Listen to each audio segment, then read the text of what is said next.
تو خاص معرفت کے بعد ان کو اللہ تعالیٰ ان کی سمجھ ختم کر دیتے ہیں. وہ پھر ان کا لیول نہ نیچے جاتا ہے نہ اوپر جاتا ہے, ایک لیول پر رہتے ہیں.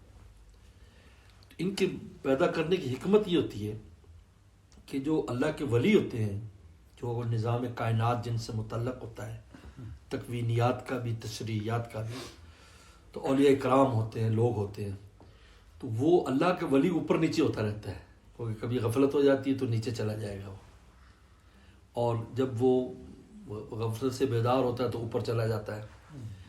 تو جب وہ غفلت کرتا ہے کہیں کا ولی اور وہ نیچے چلا جائے تو آٹومیٹکلی عذاب الہی حرکت میں آ جاتا ہے. جب حرکت میں آتا ہے تو یہ لوگ جو خاص لیول پر نہیں, یہ اس کو روک لیتے ہیں. یعنی ایسے سمجھیں کہ جیسے ایک اونچے پلر پر کوئی چیز کھڑی ہو اور وہ پلر نیچے ہو جائے تو چھوٹے پلر پر وہ آ جائے, اس کا ویٹ وہ اس کو سنبھال لے, گرنے نہ دے.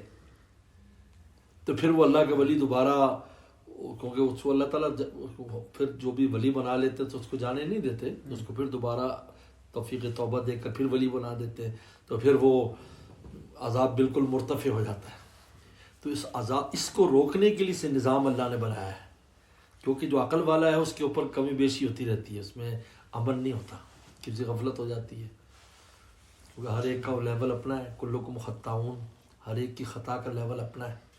اللہ کے ولی کے خطا کا لیول بھی اپنا ہے. اس لیے کہتے ہیں قیاس سے کار پاکارا قیاس سے خود مگیر, پاک لوگوں پر اپنے آپ کو قیاس مت کرو, یار وہ بھی ایسے کر رہا ہے میں بھی کر رہا ہوں. گرچہ یکساں در نوشتن شیر و شیر, اگرچہ شیر اور شیر لکھنے میں ایک ہے, شیر کا معنی لائن اور شیر کا معنی ملک ہے, دیکھنے میں ایک ہے, تو کبھی خطا ایک جیسی ہے, یعنی وہ بھی وہی کی ویسے ہی امکنے کی, دونوں برابر نہیں. اس لیے کہ وہ جب توبہ کرے گا تو پھر دوبارہ ولی ہی اپائنٹ ہوتا ہے.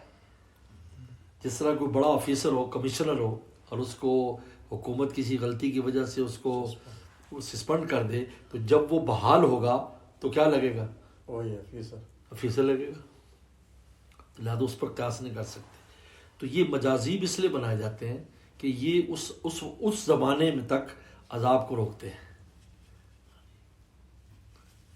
اور جب وہ دوبارہ اس میں آ جاتے ہیں تو یہ اس کے لیے اللہ تعالیٰ نے ان کو پیدا کی, اس لیے خاص معرفت لہٰذا ان میں نیچے تو آئے گی نہیں ہے, بس اس لیول پر رہتے ہیں.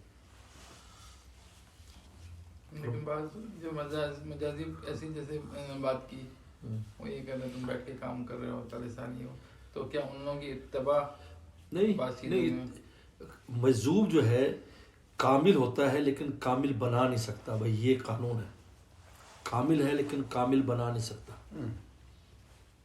ہاں جی, جو ولی اللہ ہوتا ہے وہ صالح بھی ہوتا ہے, مصلح بھی ہوتا ہے, آگے بھی بنا دیتا ہے, لیکن وہ کامل نہیں بنا سکتے. اس لیے اس کی صحبت سے فائدہ نہیں ہوتا. ہاں جی, کہ آپ اس کی صحبت میں رہیں تو آپ کو اللہ کی ولایت اور دوستی ملے گی, ایسا نہیں ہے. ہاں برکت ملے گی, دعا کرا لے, اس سے کرا لے, وہ اس کو آپ کو فائدہ پہنچا دے, لیکن وہ سوچو کہ وہ اس میں اس درجے کی معرفت نہیں ہوتی کہ وہ آگے راستہ دکھا سکے, وہ ایک خاص لیول تک ہی ہے. تو اس کے لیے آپ کو ادھر جانا پڑے گا دوسرے ولی اللہ کے پاس, کہ جو سب چیزوں میں وہ ہے, انوالو ہے, کیونکہ وہ جب سب میں انوالو ہوتا ہے تو سب حقوق ادا کرتا ہے نا وہ, تو تبھی کمال پیدا ہوگا نا. کیونکہ آپ بھی تو انہیں حقوق میں مبتلا ہے, تو وہ پھر پتہ چلے گا بھی یہ بیوی کے کیا حقوق ہے, فلاں کیا حقوق ہے, فلاں کیا حقوق ہے. تو ہمارے شیخ تھے, مجھے ایک دفعہ کہا کہ ادھر آؤ, کمرے میں بیٹھ جاؤ, میں بھی آتا ہوں. ان کے حضرت کہاں جا رہے ہیں, کہا کہ میں اب پیرانی صاحب کے ساتھ وقت گزاروں گا, ان کے پاس بیٹھوں گا, سے چائے پیوں گا, گپ شپ لگاؤں گا, آپ میرے کمرے میں بیٹھے رہو جب تک میں واپس نہ آؤں. تو اب یہ دیکھو, چونکہ ان کی بیوی تھی تو انہوں نے ہمیں ایک سبق دیا, لیسن دیا, کہ آپ کو یہ حق بھی ادا کرنا ہے. حالانکہ ان کی عمر اس وقت پیرانی صاحبہ کی 85 ہوگی میرے خیال میں, حضرت چونکہ چھوٹے تھے ان سے 10 سال. ہاں جی, حضرت 75 ہوں گے. تو اس وقت بھی وہ جا رہے ہیں, ان سے گپ شپ پورا 1 گھنٹہ وہاں گھر بیٹھے گپ شپ, پھر حضرت تشریف لائے, پھر میں جو پھر حضرت نماز کے لیے مغرب کے لیے ہم چلے گئے. تو جو کامل ہوتا ہے وہ چونکہ اعلیٰ طریقے سنت ہوتا ہے, اعلیٰ طریقے نبوت ہوتا ہے, تو نبی چونکہ سارے کام کرتا ہے جی. تو مجازیب جو ہے نا وہ کامل تو ہوتے ہیں لیکن کامل بنا نہیں سکتے, کامل گر نہیں ہوتے. ایسے جیسے مرد ہوا کہ بچے نہ ہوں اس سے